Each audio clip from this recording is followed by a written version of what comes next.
background. I was driving up. No pun or whatever.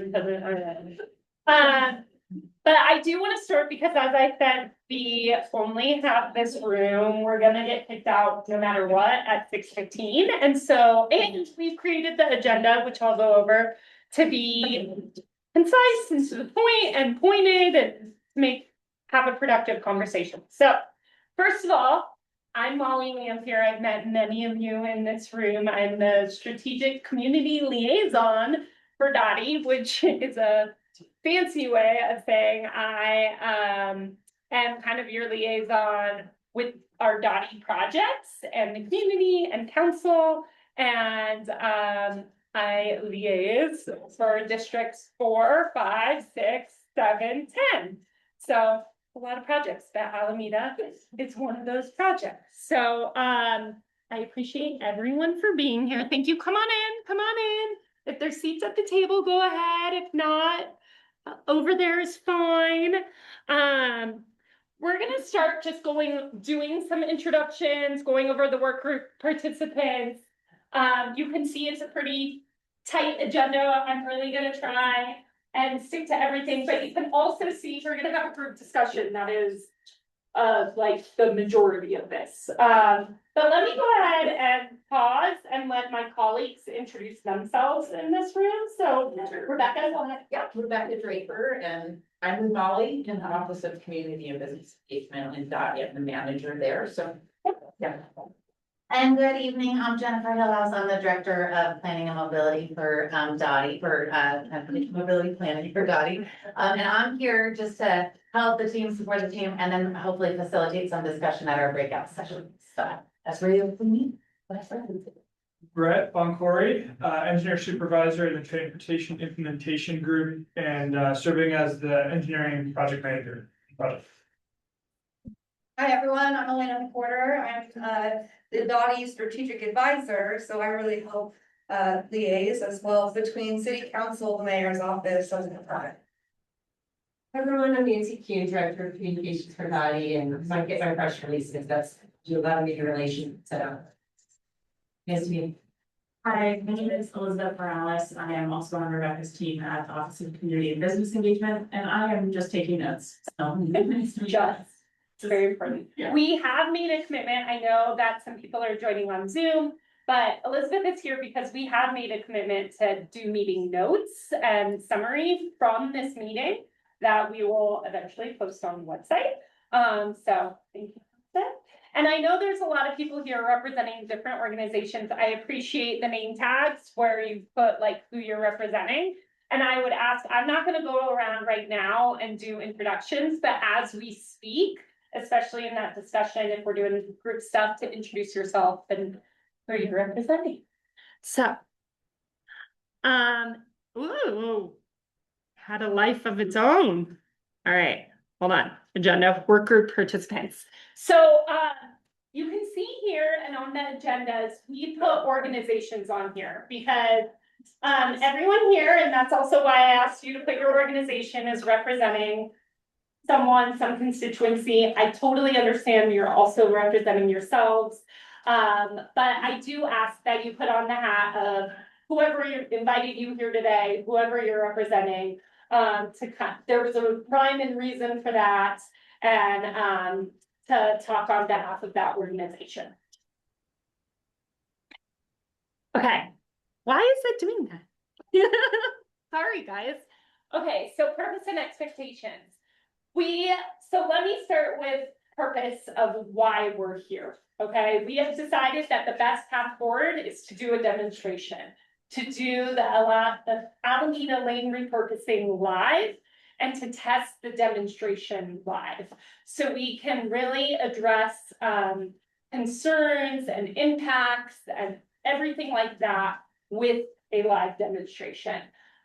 You all are here again to provide that representative feedback tonight. Again, we are planning to go to the public after this meeting to present kind of what we've done here, next steps, metrics for the demonstration, and probably definitely greater detail of what that demonstration looks like.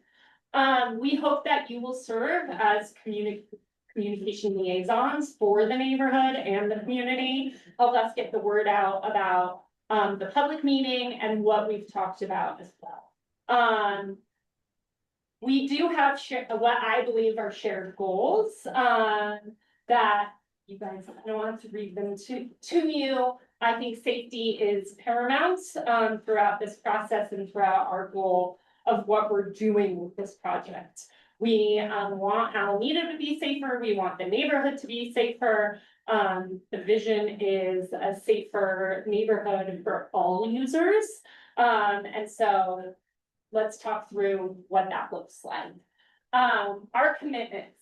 So I kind of want to back up and be like, obviously, this conversation has gotten more heated than I would have thought, naively or not. And I just want to put out there that I do really appreciate all the diverse voices that are in this room this evening. I think everyone was eager to join a conversation, but I really hope we can have decorum this evening and be respectful of other people's opinions and let us navigate the concerns, right? There's a lot of Dottie staff here. I hope that we can voice concerns we have. And I always say, identify the problem, not the solution. And tonight with this demonstration and this path forward, I hope that we can really have a civil conversation about what the concerns are, and then allow us to address some of those solutions and think through the processes we deploy demonstration. So the Denver Moves Everyone, these are goals that we have that really guide Dottie, and I just think it's a really good thing to reiterate as we talk about a project, right? So I am going to read the vision because I think it's important and definitely has to do with every project we do, but specifically Alameda. It's Denver moves everyone and everything with respect and care. Denver is a city of safe streets connected by sustainable mobility options, providing equitable access and opportunity for the people who need it most. Now the goals along here, we are going to dive into a little bit more because one of the questions that we're going to pose to you all tonight is how we evaluate this demonstration. And when we think about how we evaluate the demonstration, we really want to keep in mind the goals that we have that we're starting from, right? Which are mobility, safety, sustainability, community, quality. And of course, Alameda lane repurposing may not meet all of those directly, but I think it actually does. And I think we can actually create metrics and talk about evaluating the project based on these goals. And then I just did want to reiterate as well, our goals in particular with the Alameda lane repurposing have not changed. They're still the same. So it's to maintain safety and access for drivers, again, safety being paramount, reduce crashes along the corridor. In particular, we've talked a lot about what those crashes are, side swipes and left turn crashes, enhance safety and comfort for pedestrians and bicyclists. I think this is an important point when we also talk about evaluation, support transit service throughout the corridor. There is a bus through Alameda, support business access and activity as well. So now I am going to turn it over to Brett, who's going to kind of talk through what we, as of today, envision the demonstration looking like. And again, I think we're middle in this conversation, but I'll turn it over to you. Great. Yeah, again, Brett Boncory, engineering project manager for the project. Thanks, Molly.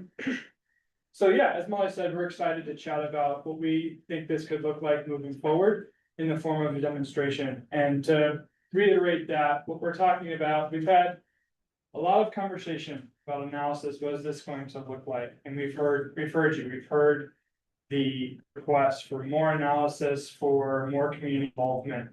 And we think the best way to do that is to go ahead and demonstrate it, put it out there and do the analysis in real time. And so what we're going to talk about today and what we'd like to fashion with you all is what that demonstration will look like and how we're going to measure that. So What we're thinking right now is that would be a demonstration of the full lane reduction from, on Alameda, from Emerson to Franklin.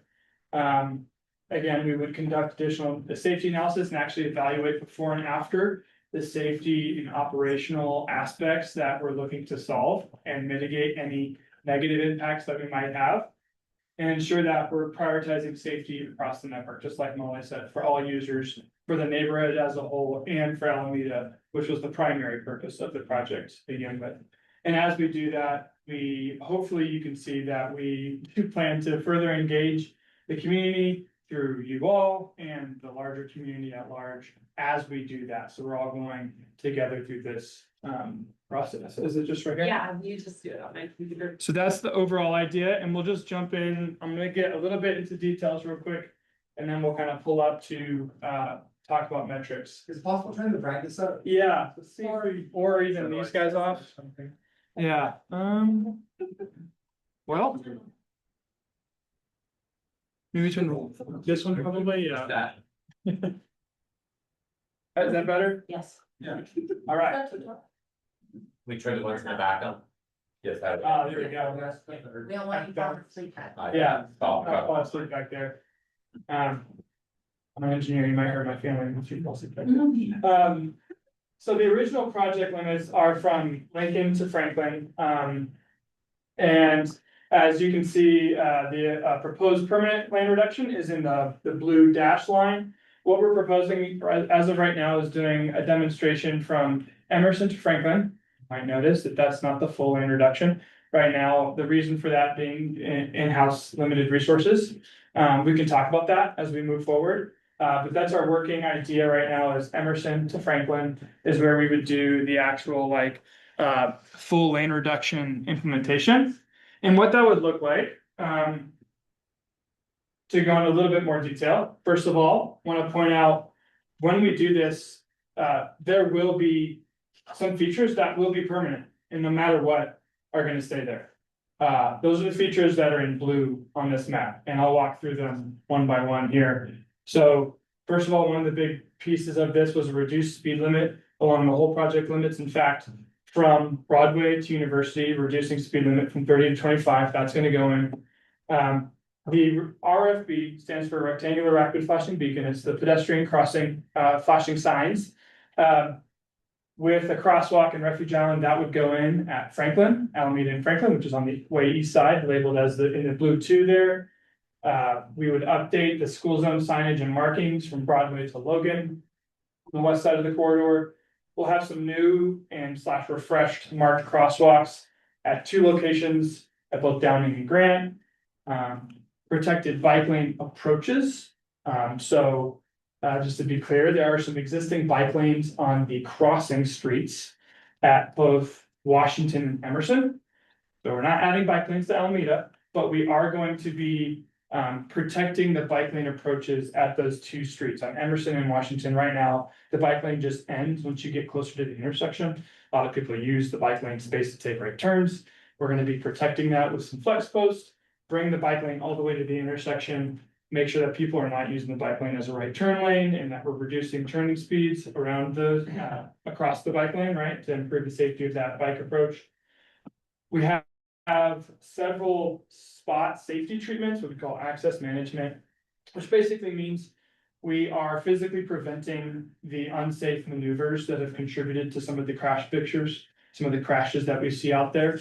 So we'll be physically preventing some movements at 3 locations along the corridor that are marked here with the blue 6. That's at Grant Street, Pennsylvania, and Corona.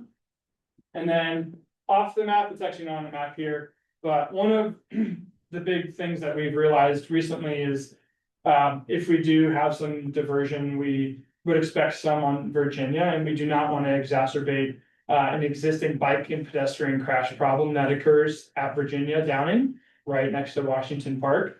And so in order to kind of get out ahead of that and be proactive about that, we plan to install some pedestrian signal timing improvements at that intersection. That includes where basically the pedestrian signal will come up every time, so you don't have to press it in case someone doesn't press it. It's also a leading pedestrian interval, which means And the ones on Downing currently, we already have it on Virginia, but we'll do it on Downing, where, the pedestrian signal comes up a few seconds ahead of the vehicle green, so that the pedestrians can get out in front and be very visible before turning cars to even get the green, so that it's very clear who yields to who in those situations.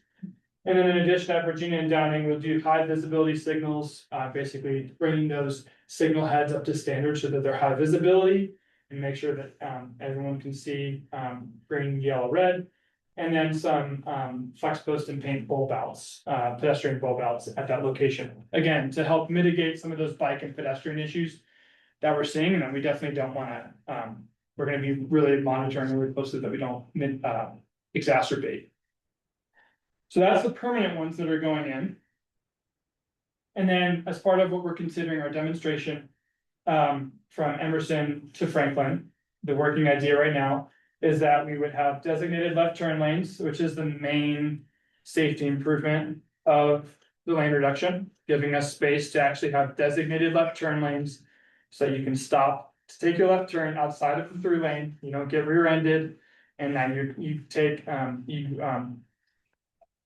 you only use acceptable gaps to take that left turn, right? This is a proven countermeasure.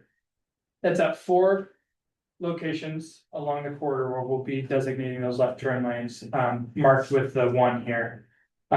Emerson, Ogden, Lafayette, and Humboldt. Along with that, some of that space, we will also be able to use for a pedestrian buffer between the through travel lanes and the sidewalk zone, right? That helps just to get moving vehicles away from the sidewalk, a little bit more of that comfort element for pedestrians. Then with some of this space at 4 of those intersections, we are able to create some flex post pedestrian refuge islands. So those are just islands in the middle of the road that just further protect pedestrians as they do their crossing, allow them to do a 2-stage crossing if they want to, crossing that direction at a time. So that's the overview of the demonstration proposal. Blue things permanent, orange things are the things we're just the demonstration project. Did I miss anything there, Molly? Yeah. No. Okay. Seven isn't actually marked on your graphic. Correct, it's off map somewhere down here. That's it, Yeah, Virginia it's like County. here, if it was on the map, just couldn't fit it all on there, but yeah, it'd be down there. Right, yeah, forgive my ignorance of the project. Has any part of the conversation been to allow on-street parking where they're doing lane reductions or no? Oh, so that's actually a great point. So there is a small portion of Alameda in the full lane reduction that near Pearl that would Okay. add some on-street But parking. not this portion. But not, that won't be part of the demonstration at this point. I remember on one of our Doty monthly meetings, the advisory board a month or 2 ago, there was an RTD, it was either the RTD district rep or someone who would be running for RT district rep. And one of his concerns would be, I love what I'm hearing about left turn pull out so that you don't get rear-ended and you don't clog the traffic behind you and have reason for people to shoot around you. Is there any pull off for buses as part of this project for the 3 route? Just curious. Not fully, no, Okay. that won't be. And we can talk about that when we get to like concerns if you. Okay. have Yeah, that. absolutely. So I'm jumping. Yeah. No, that's, Yeah, we want to definitely be sure everyone understands the design, yeah, so yeah. certainly ask, but that was a valid question. I have a clarification, Yeah. but what does the pedestrian buffer look like? Yeah, so I believe it's the width varies, a 3 to 5 foot striped area right next to where the current curb is. Right, so because we're removing a lane in each direction, we get some space back, right? And so we're basically putting that space on the outside of the 3 leftover lanes that will be there, right? By removing a lane in each direction, we now have, 1 lane in each direction with a center turn lane, and then there's about, like I said, 3 to 5 feet, depending on where you are, on each side. And what's the marking? Is the marking gonna be clear to people since they may not have seen this kind of marking? Yeah, it'll be striped out. It'll be striped out. It'll be obvious you can't travel there or park there. Going along those lines, what kind of merge indications are going to be presented? Because my concern, well, I have a lot of concerns, but my primary concern is people waiting at Washington and Emerson, those are already pinch points that create currently long queues. So once someone turns left or right on those streets, the traffic tends to zip around and get frustrated and go quickly. And now on those already queued up volatile streets, we're now adding a merge to a single lane. So as a civil engineer, I have questions about that. And then also, what kind of merge indicators are you going to give to people so they can be prepared for this? Okay, so if your first question is that, maybe clarifying, you're talking about merge, along Emerson and Washington or on Alameda? If I'm understanding this correctly, it's going to go to one lane at Emerson. Yeah, yes, Alameda will go to one lane Emerson, yeah, Right, so we'll I be was using, Specifying the traffic along Alameda. Yeah. got it. Yeah, we haven't fully designed it yet, but, we will be, using the WS squared over 60 taper equation, as you might be aware of the merge rate that we'll be using, like the typical METCD taper rates. Sure. Yeah. I think we can I'm add, actually structural, but. Oh, okay. Yeah. But, Like that's- Sorry. It's- Yeah, I was like.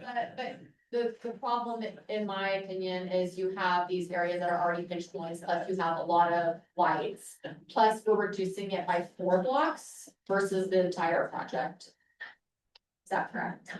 We're doing a lane reduction, the part where The we're doing full lane reduction, scope was to Pennsylvania or Pearl, correct, so we're reducing it by 4 blocks. We're talking Yeah. about in-house limited resources. Should we maybe ask the contractor to bid out the full project versus this, because mobilization costs are pretty significant, as you know, as a project manager, how much Yeah. are we reducing by doing this demonstration? That's Let's pretty much definitely- the- let's definitely have those conversations when we talk about concerns, we'll have a I'm just whole gonna like, document the. Yeah, concerns. We can right. make sure we Yeah. have that for you. totally, yeah. Just for concern for later, can we have a conversation about why we're not doing the full? Yeah, that sounds like what she was, yeah, just getting that, yeah. I have more of a timeline question. For these permanent features, have you all gone out to bid for them or have a contractor? Oh, a couple of them, yeah. The Franklin Alameda one, that is under contract with a contractor. So that will be going, we think, June, July timeframe. That was a part of a different project. But the rest of it will either be done in-house or with an upcoming contractor on call. Yeah, with, the speed reduction, will there be, an upgrade to the night time that be adjusted? Yes. Yep, that's part of this too. Yeah. Is that permanent or just for the demonstration? That is actually a great question. Initially, we had thought about, doing it for just for the whole project limits. But for the demonstration, since there will be different configurations, we still have yet to determine, okay, with the signal timing specifically, what is the limits of that signal timing going to be? Eventually, yes, all of it will be retimed, once we kind of have the final design in there. Yeah, Do you know yet how the, lane width will change along Alameda in the red section, or will that? Yeah. That's yeah, it's actually a great point. So one of the issues we see on Alameda right now is that we do actually have substandard lane widths because of how tight everything is. It's actually substandard. That was one of the impetuses of the project way back in the day. And so we'll be able to, with the additional width, we're able to get standard lane widths at 10 feet in each direction. I believe, don't quote me on this, I'd have to look at the design, but I believe the center turn lane's 11. 10 or 11, but Yeah, just to, clarify, you did mention the light timing, but you also said, once the final design, I'm talking about will lights be updated for this initial demonstration phase? again, I have to look back at the signal timing. That would be a different kind of in-house effort that we would do. I guess I'm asking for clarification because maybe I thought I heard that the answer was no. But I just wanted to get clarification on what I might have misunderstood. For the signal timing? Yeah. Okay, So I. yeah, we can look back. I don't know if we ever talked about signal timing, But but I'm curious, yeah. will that be part of the demonstration phase, and then will that be changed with the second experiment phase. Right. Then we're gonna go light time be adjusted again on final ultimate implementation. So 3 different Yeah, great question. questions. We'll get back to you. Yeah, Yes.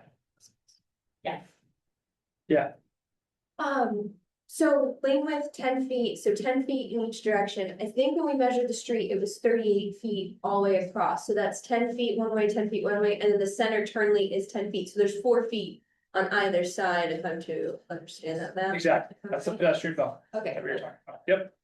And it does change. It's not 4 feet the whole way. It's. Yeah. It varies a little bit, yeah. But Generally speaking, that's, yeah, you're correct. Yeah. Mhm. So how long will the transition be, for a driver headed, let's say, eastbound on Alameda? How long, how many blocks will there be of transition, between a 4-lane situation and a 3-lane situation? Preliminary is no more than a block of transition. And that will start at Emerson, so at just east of Emerson, Yes, there'll be, Parks and Rec. or, so it may not actually be 3 lanes until. Yeah, so there'll actually will be it'll be 3 lanes at Emerson, east of Emerson. Like starting at Emerson going to east. So- Makes sense. West of Emerson on Alameda, though, it'll be a 4-lane situation. And on the on the east side of Emerson, it'll be 3 lanes. Yeah, with a transition between, right, Of only a block. correct. That's all you really need for a taper transition, yeah. We'll see. Is that, isn't that very similar to what was done in whatever it was, 17? No, Yes, at Children Downing. Home. No, she's correct. There was a transition done at Downing where all of a sudden they took away the right turn lane and gave people a block, and it was for the transition, for the merge, same situation. And it was awful. It was a huge failure. It caused a lot of confusion, a lot of accidents. And let me just preface this, I do appreciate what you're doing. I know your position is very difficult here. I know you've had to reevaluate this multiple times, and we appreciate you listening to the community. We're just frustrated. There were years and years of public outreach. I live on Alameda. I block off of it. I have 3 kids. I'm gonna go to Steele for 12 years. We were at meetings 4 years ago about this. You guys did a really thoughtful design that took into account a lot of traffic engineering. We got bonds in 2020 to cover this. This is how long it's been going on. The totals were like 350,000, which is a modicum of even most people's homes in this room. And we couldn't complete it. I don't feel because of the cost. So that's why everyone really wants us to go through. It's safety related. We've already had kids in our neighborhood hit on Alameda, luckily okay, but we're really worried about when, not if, someone gets killed on this border because the improper safety precautions are not being taken. And we totally hear you on the frustration.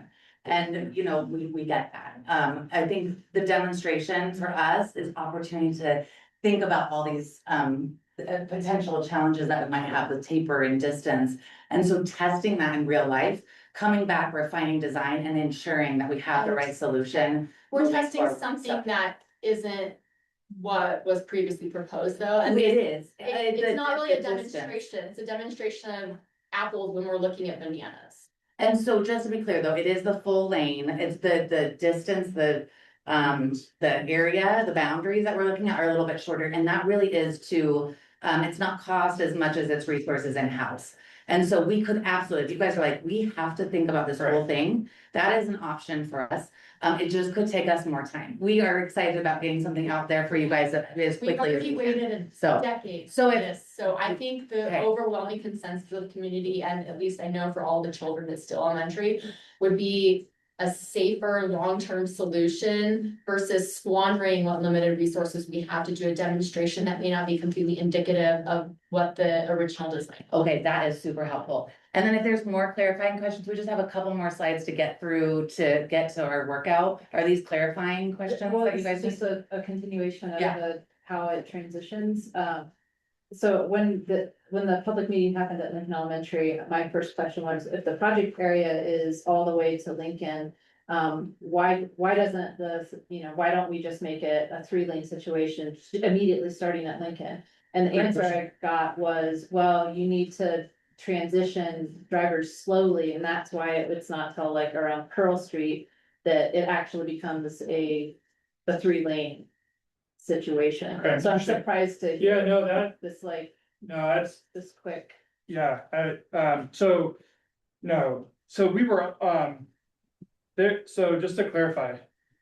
With the full, if I could. With the full, Here's the. there it is, so we were gonna have to do that transition here. For this project anyways, That's Pennsylvania. at Pennsylvania, we're just moving that transition here on one. I don't know what you heard, but the reason it is where it was is because. Anytime when we do a detailed traffic analysis, we're trying to figure out that balance of like. How, where can we do this without impacting greatly? With these intersections that we're in here, we simply didn't feel like we could do that, which is why the lane reduction that was initially proposed 4 years ago. Started here. But yeah, the transition would have had to happen here anyways. And now we're just, for the demonstration, it would have happened here. But So- heard what you said, like, we'll definitely take that But into there was account. signage, there was a ton of, what the project limits go that far because in that area. The original plans had a lot of signage preparing drivers to merge, so we had- all along from Lincoln all the way to Pennsylvania. 3. Um, So there was. Unless I'm understanding your plan. Yeah, we had school zone markings, but they weren't necessarily merged. We usually wouldn't put merge signs like blocks ahead or anything like that. But hear what you guys are saying, Yeah. you're concerned about the merge condition and Yeah. ensuring that we're not Yeah. complicating enough. We'll On don't have one-way safety. street. And so I think once we get into, yes, we have the right limits, we're looking at the right concept, we will move into design for the demo, bring that back and make sure that we're Yeah. sharing all of those details with you guys and informing. Just Yeah. as insight, also live on Alameda, I house faces Alameda, I'm right there by Franklin, our neighbor's house gets crashed into about once a year. That section of Alameda is right before it goes down to 1 lane, going, Right, all the way eastbound. That merge, cause that's a right-hand turn lane right there, that's only a block, and there are accidents at least once a week of people just getting sideswiped because Right. it's such a quick. Yeah. Like, people don't realize that you have to get So- over and get into the 1 lane, so I Yeah. think the longer and more signage we can have, the less we have. Sure. Those are kind of. And let me kind of address that real quick. Yeah. So we're actually gonna, that's called a trap lane, right? That's the design when it's a trap lane in your right turn lane just ends. It's called a trap lane condition. That is actually the design that they used for 2011, when they did the lane reduction back in 2011, there was a trap lane at Downing. And that's why there was a ton of people backed up in the through lane. And that right turn lane, that was a trap lane, there was nobody in that, and so people were speeding in that, so people that were trying to take left turns across that queue were getting smashed. We're not using that design because it is not a very optimal design. We're using merge design so that actually it's the zipper effect that are all used to, it's safer than usually a trap condition where you're in that and like, oh shoot, I gotta merge over, I didn't realize I have to merge, right? So that is being addressed with this proposed design and is distinct and different than what was done previously as well. Just to put you in the driver's perspective, you're going down Alameda, you're traveling east, you're in the right lane. Washington comes up, there's a car in front of you turning right. So if you're an impatient driver, you zip around that car only to find that that lane ends in 1 block. Because it ends at Emerson, does that make sense? And all of a sudden there's a merge, so that's like what's happening. So we'll bring back that detail once we can land on, yes, these are the rate limits, this is how we're gonna measure success. We'll make sure we're digging into the details of Mhm. design. So you said you had a couple more slides just to finish up the presentation? Yes, Yeah. yeah, and then Can I say it's one this is great clarification? conversation though. Does Yeah. increased enforcement, once you're doing the from 30 to 25, is that part of the program? I know that may not be your department, but I think without increased enforcement, I don't know the behavior will change. Yeah, and we like to normalize, it's like we don't wanna get out there and get them, but absolutely can coordinate with DOS and DPD and ensure like we're thinking about this. Also, it's the education, right, VMS signs, maybe making sure people understand that the change of condition and that they're gonna be operating in a different, but yeah, well said, we'll think through that and I'll put that in our recommendations area. All right, Brett, do you wanna take us Yes. through the next one? I think it might be Molly actually, right? Oh, okay. Maybe? Yeah, just as we think about this, I think you guys are bringing up really good points and we wanna talk more about it. What actually makes sense for the demonstration. But again, we really want to think very smartly and purposefully about how we are evaluating the demonstration. And from that, I think the concerns that you all raised are like perfect examples of what we want to be evaluating. So you can see, we just threw some things out there for that align with our goals and how we would normally measure success. And again, safety being our number one priority is we will automatically pull crashes and volumes and queuing, congestion, that sort of thing. But then to also try and figure out, based on your primary concerns, what else we can measure, what are we missing here? To really evaluate the safety, mitigate the impacts. I know there's a few people in the room representing businesses along the corridor, and I think that's a really important perspective. And then to provide more comfortable mobility for everyone. So you can see kind of the metrics of success that we're thinking about measuring, and we're thinking about doing that through like a community survey. So once the idea would be that we do the demonstration, it lasts for about 6 months, and then, right, 6 months, 6 to 9 months. 9 months. Yeah. 9 months, and like a baby, and then we do a data poll, from our end, but then we're simultaneously getting some anecdotal information, community perception, feelings, doing a community survey as well with that. I'm gonna go back to this slide as we have the evaluation discussion, because I think those metrics are important. But Jen, do you want to kick off our discussion? Yeah, and so we jumped into this, which is great. And so we have like 2 focus areas that we would really like to dive into with, and Molly kicked us off with this around what is it, demonstration, what do we need to be considering, and then also digging into the evaluation. Of course, we're gonna bring in all the technical aspects, right? All the hardcore data, but you guys could have a really good perception around what does success look like for you outside of hard data. How do we know that this demonstration project is gonna be something that we want permanently, and that we can, that we'd be excited about, and we know that's gonna reach intent and solve the problems that we're out to achieve. So first, thinking about the scope for the demonstration, what do we need to consider? I'm hearing, we need to consider extending the project limits. Is there any, so there was a couple nods as that comment came up. Is there any other thoughts about that? Yeah, go ahead. I think the whole original scope of the project needs to be the demonstration. Okay. I would just lay it out as simple as that, because I think it is as simple as that. The evaluation, trying to shrink it down to a different scope. Whatever the outcomes are for that, I think are gonna be potentially skewed or be misrepresentative of full original design. So if we're looking to evaluate that, in my mind, that has to be increased. And even if that took a little bit extra time. For sure. Okay, Yes. that's understood. Okay, yeah, go ahead. Yeah, I think in terms of evaluation, WWPNA is not ready to comment on evaluation terms before we understand what the scope of the project is. And we fully want the full demonstration that's shovel ready, so we don't have to do all this re-engineering since it's already done. Okay, understood. I'll second that. Okay, all right, plus 3 pluses on that. Yeah, go ahead. Just something on the back end for evaluation would be I would in the survey ask, like, if you live in the project zone, have you driven less? Because we Okay. have immediate neighbors who drive to Steel 3 blocks away right now because they don't feel safe walking. So that's Yes. at least 2 or 3 cars already that I know of. So I would definitely include that in post evaluation. That's great. Thank you. Really good. And I did hear some concerns already of people who couldn't attend this work group meeting about like the seasonality of things. And like that, we're gonna see a very different picture when Steel Elementary is in session versus when it's not. So I wanna acknowledge like that's why we're doing the length of time, part of the reason why we're doing the length of time we're doing and evaluating. I don't know if you have anything to add on that. but- Part of it, yeah. We also just need some time to, especially the crash data, like you need a good amount of time before you can even have any sort of semblance of picture of what's going on. And Molly, there's someone on Zoom and back rep that has a question. Is that Pedestrian advisory committee. Oh. She wants to ask. Hi, Can you hear me? I'm at work with my headphones. You can hear me? Great. Hi, everyone. Amanda Roberts, representative of the Mayor's Pedestrian Advisory Committee. We support WIPNA's position as well as WIPINA.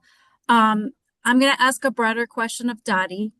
I've been on the Mayor's Pedestrian Advisory Committee for a long time, and before that, I actually lived on Lincoln. I was part of the Lincoln safety improvements, and I've worked with some of you. That was a quickly done project. There was even more funding added to it. It was one and done. It got done. People complained about it right and left. I'm sure they still do, but the stats show that what Dottie did reduce high injury crashes and death crashes. I mean, it's like a poster child for Vision Zero. There were no drawn out processes, no like surveys sent. Did you like it? You know, it's just the data spoke for itself. What has changed at Dottie to why is Alameda different? Why is this different than Lincoln? Yeah, great question. And I think as we see the timeframes, right, of projects and different perceptions, right? People come and go and move in and move out. So I think that was a one that we heard an additional engagement is needed. And so listening to community. We also knew that additional safety analysis was needed to understand the network in Virginia specifically.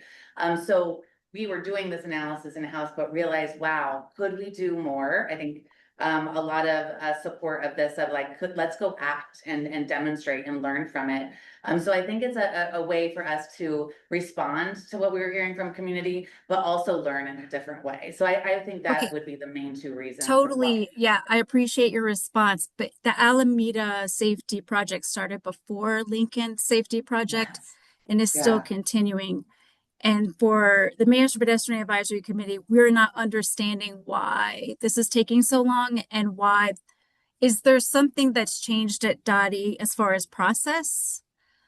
Because we certainly need to know if this is the case, you know, because we're supposed to be coming into these projects at the beginning, middle and end. And so any insight you have there, you know, we would like some clear direction on what has changed at Dottie compared to what we used to enjoy.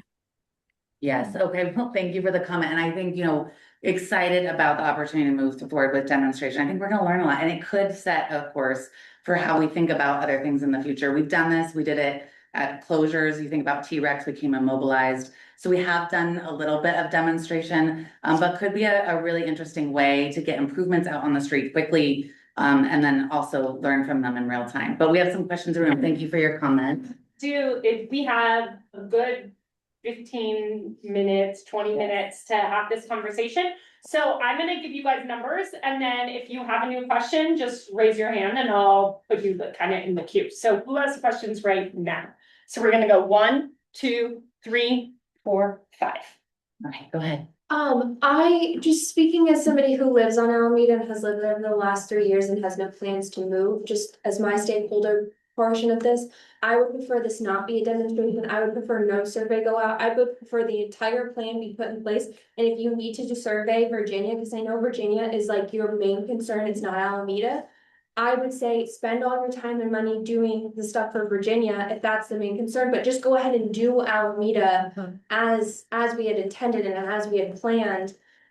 I just We had door tags. Construction of- yeah. I just feel like this is a lot of rigmarole for not a lot of payout. Like I just feel like this is a waste of your time. It's kind of like a waste of our time, not to be rude. Absolutely. But like I'm just like I don't want to waste your guys' time. Like we know what we want as a neighborhood. Like please just listen to us. Yes, you know? no, hear you. I think we honestly believe additional safety analysis is needed for us to understand network impact. And so whether we're doing that in-house, that was our plan and the next step, or we're doing it in real life. And I think what we saw the opportunity is getting improvements out as early as possible. That perception and learning from that, whether it's people walking along, right? That's not something we can measure through data. So those surveys help us understand. I think the great metrics that came from you on, you know, how many more people are walking now that haven't in the past. But who was number 2? Was that you in the? Yeah. Okay, go ahead.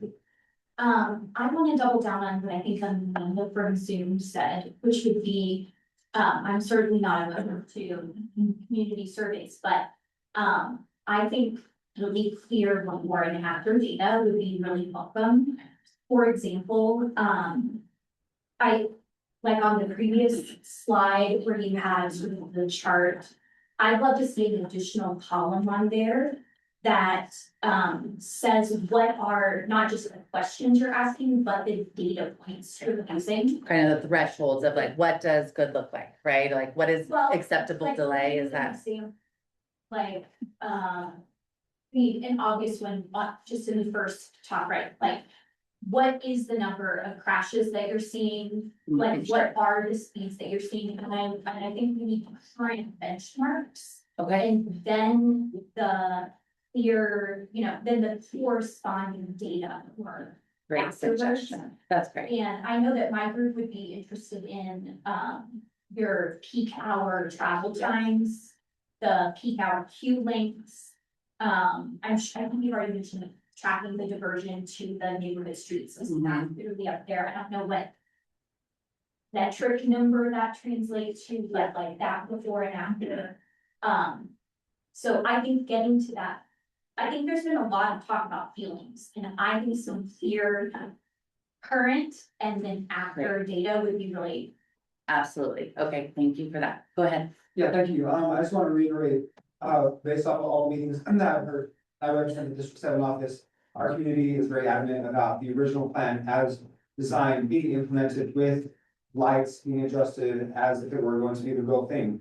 Anything other than that is a third plan. Yes. In practice, and I don't think that's going to be statistically valid nor reliable, and therefore it does result in a waste of time and taxpayer dollars. My actual question is, once we do the 9-month trial run, and then we go to the other plan, what assurances are there if we compare data and the original plan is actually better? Because that's how it was designed to make a difference. What assurances does the community have that we're going to go back to that original plan and then complete the plan as designed?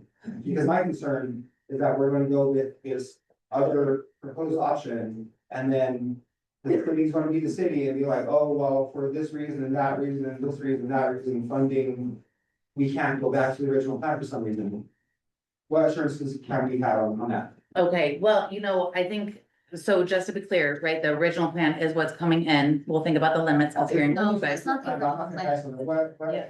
That's not the original plan. To go back to that, should. It's full lane. We're It taking. is not the original full plan, it lane. is half of it. That is not the And original so we plan. can think about the project limits for sure. And then to your point on like what we're committed, so our funding is in place, right? We have bond, we have ability to implement this project. It is in a PRJ and there is commitment from the city that we would move forward. Now, based on what we learn, that's gonna be able to, kind of inform our final design. There's a chance we never go to a partial, right? If we can show that we have what we need, we're able to mitigate Virginia, we're not creating additional safety impacts. Safety is gonna be our biggest focus.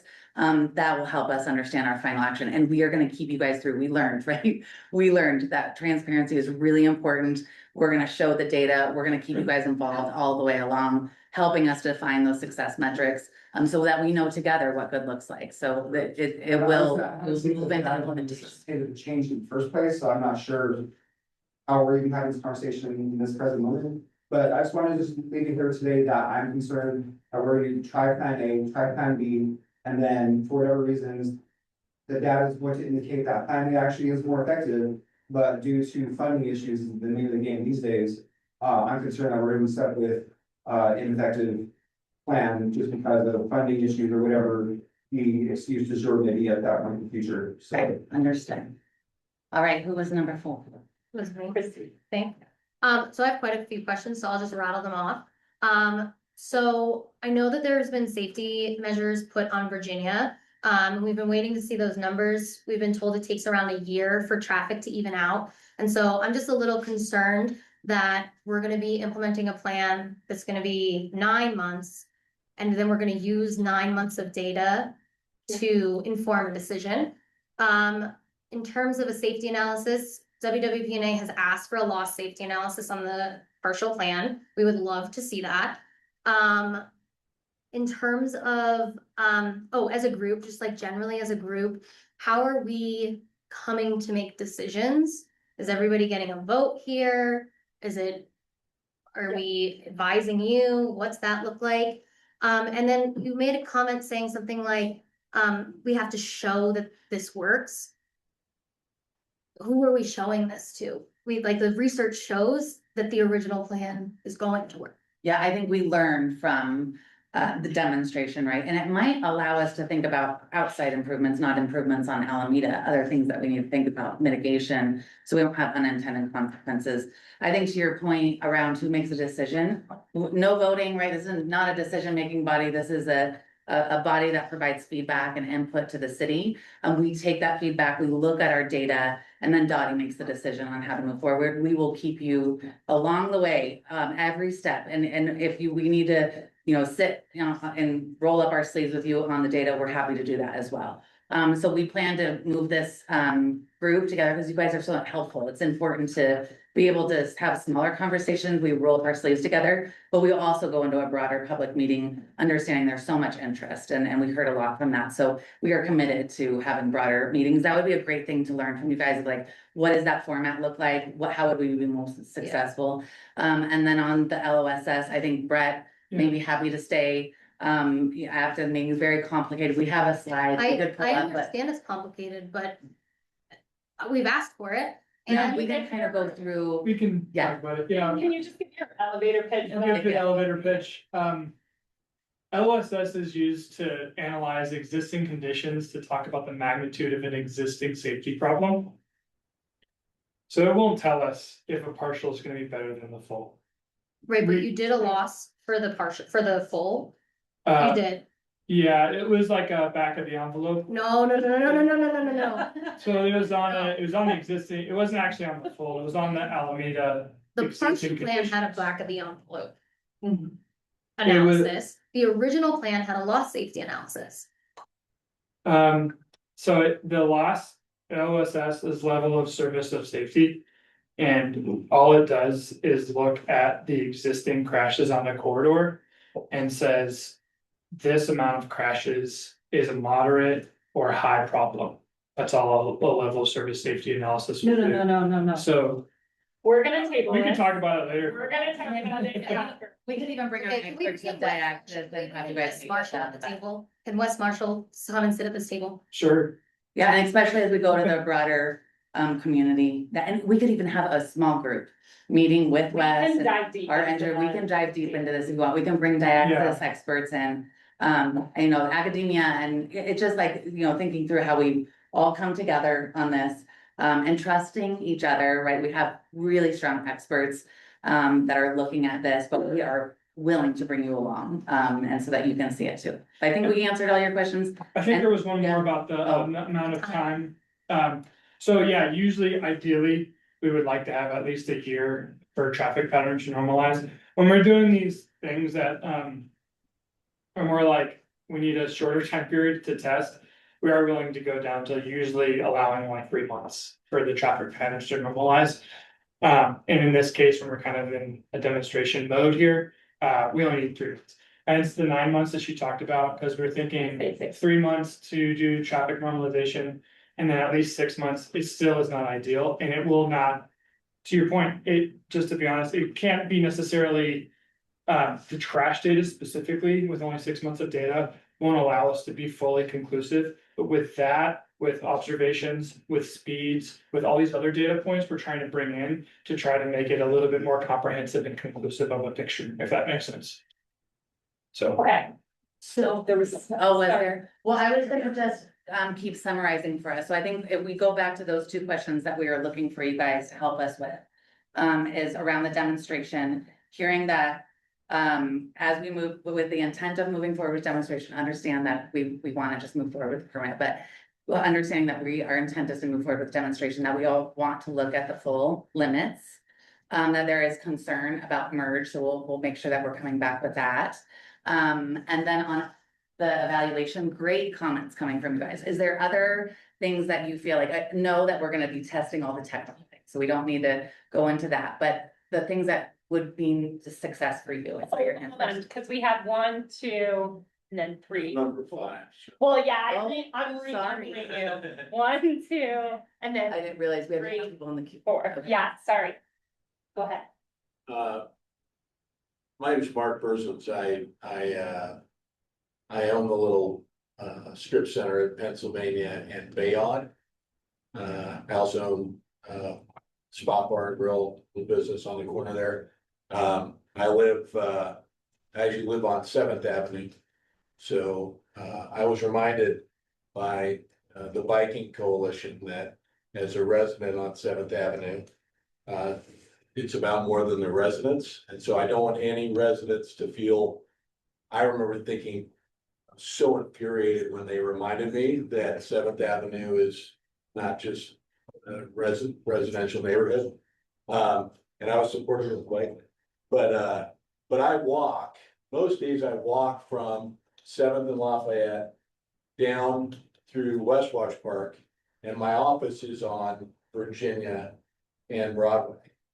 So like the demo bike lane was built for me. I would ride my bike along the golf course. I'd turn down Bayonne. The bike lane literally began at Bayonne and it ended at my office's front door on Virginia and Broadway. And so I walk, I do bike occasionally if I'm running late. I rarely drive, but my biggest concern is I have employees in that neighborhood. I have service providers in that neighborhood. I'm gonna flip it a little bit because I think there's plenty of safety advocates for pedestrian. And it is crazy crossing Alameda when you're walking. But I want to advocate a little bit for making sure the city revisits signals, signal timing, everything else. I give you, there's so many examples of left-hand turn lanes that back up into traffic. And you talk about the accident waiting to happen. Anyone who's, turned on the, by the mall, try to turn by the mall. There's crazy places there. You guys have modified Virginia now. And if you ride your bike down Virginia to the bike path by Wash Park, which I do with some frequency, people who are trying to turn left there, the lane backs up, and then people like crash that intersection after it turns red because they get frustrated. They're waiting behind the one left-hand turn. And so I know you talked about pedestrian buffer, which by the way is awesome, because you get halfway across. If there could be something, I don't know how you could do that to decongest it, but a lot of the reckless driving that I witness, especially on foot, when you really can see it, is people getting slowed down by traffic signals not being synchronized or by those sort of things. And then people, like the number of people running red lights, which is so dangerous, is, it's really nightmarish. And I feel sometimes, when I hear from my staff, especially, they'll say, oh, I don't go up Logan anymore because this light here. So what I do is I cut down. They're doing the exact kind of thing that frustrates residents, which is they're running late to work and they realize, oh, that light's out of sync. Or that turn lane backs up, or this happens. And so I just really think it's important that we're mindful of Alameda is also a through lane for a lot of service providers, a lot of employees, a lot of proximal neighborhoods that are getting from point A to point B to come to businesses. And so, my frustration whenever the city announces things like this is it's prioritizing pedestrian and bike access. And there's sort of this forgetting of, there's a lot of people that have to be in their vehicle. And I think that frustration is dangerous. And I think it's making our city more dangerous when you're on your bike and on foot. The biggest danger is people in cars that are running late. Yeah, I'm gonna. No, we want to hear from everybody. And so good, it's good. I think great recommendation. Thinking about signal timing, how can we make sure that operations is the same while we uphold intent? So well said. We hear you and we'll look into that to see if that's something that's. We are running out of time, so I will keep it to the people I numbered later, but we'll go over next steps, so. I think you were next. Yes. Go over next steps. No, No, go ahead, do your, let's finish the comments and then we'll do next step. So, back to evaluation of success. Yes. Metrics for measuring that empirical data points were mentioned. Project is inherently meant to be a safety project to improve safety on Alameda. Correct. I'd like the metrics to correlate with that as the outcome. So metrics for determining that the project is achieving a safer Alameda. Want to make sure those are the focus points for any data that's collected to prove out that Alameda corridor is safer.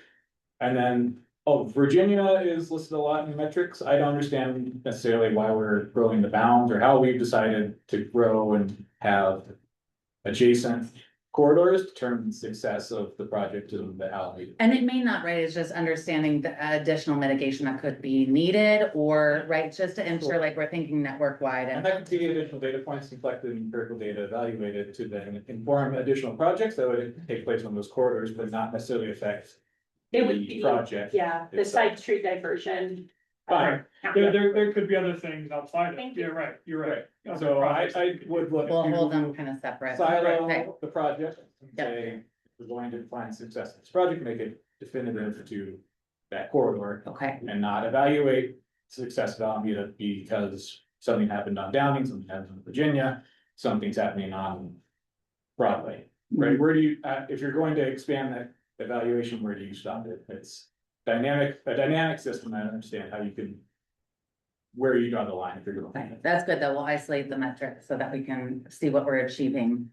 That's helpful, okay, who is next?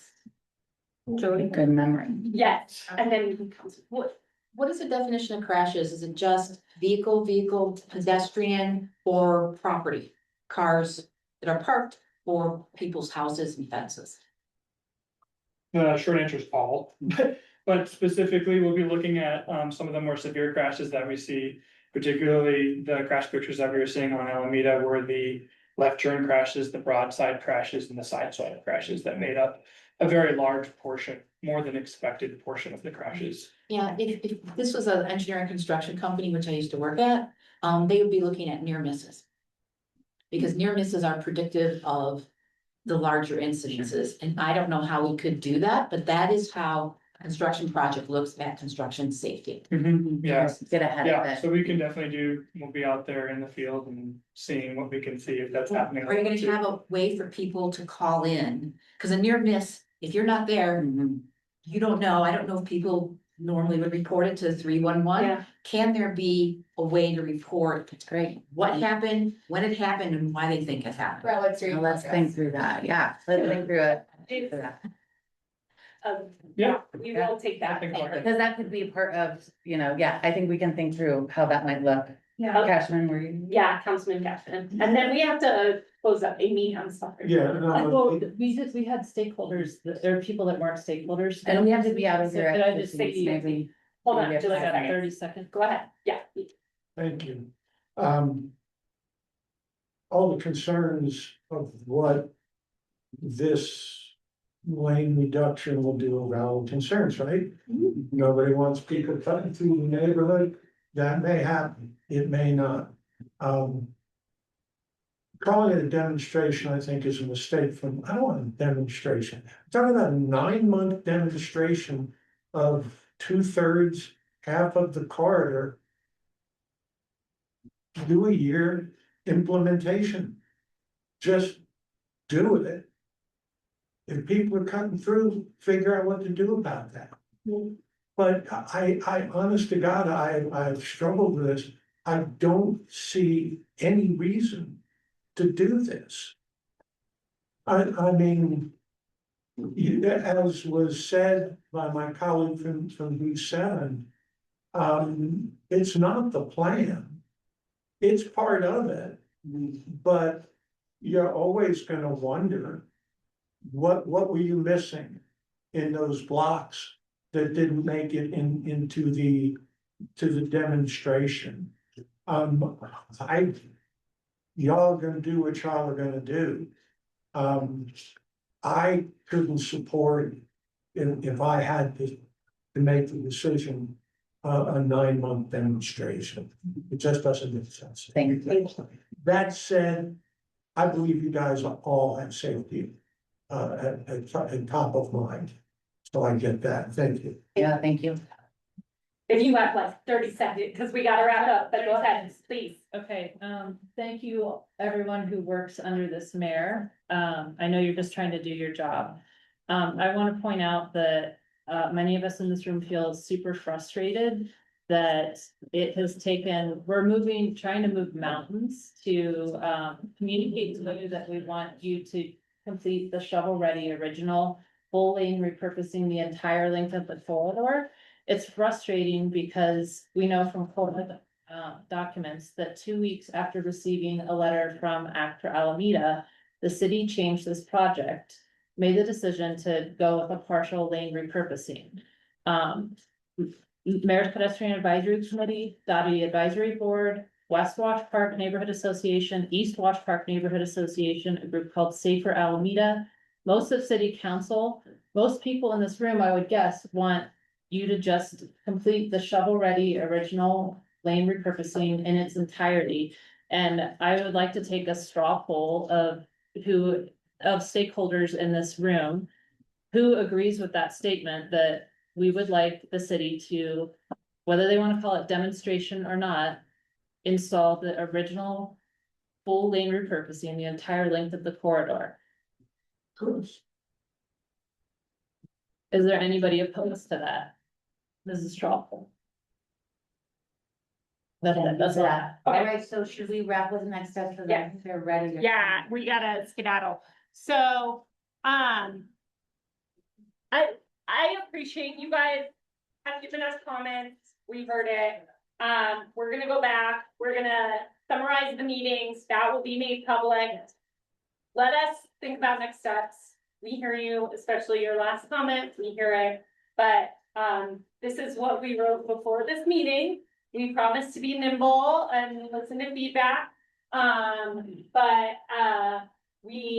No matter what this is, or what our next steps end up being from this meeting, we will have a public meeting. So we have committed to that. I don't know if I don't want to commit to being like, this is the next step, because I think we need to take what we've heard today and regroup it. Yeah, and then I think the goal would be taking your feedback when we go into that public meeting, we'll be able to say, here's our evaluation, this is what we're measuring. The details, we'll isolate that, all of the good feedback, define demonstration, I think getting to your design, right? Making sure that we're thinking about that. Maybe bidding out both, because one of the main concerns was resources, right? So for, how much does 4 extra blocks cost? Is it really? I think we can decide that internally, so I think, especially knowing that you guys are willing, like timing isn't as big of a concern, that was our concern, we wanted to move fast. You could do it So- today, you could do it tomorrow, like you said. I could do it. Construction. I'll go out there with the power. Please don't. We do have to wrap up. Sorry, I apologize, but there will be next steps coming from us. We'll summarize this meeting and we'll be in communication. Yeah, but thank you guys so much. Yeah, absolutely. Maybe an option. Yeah. Yeah, that's fine. Let me just. I think. I don't know.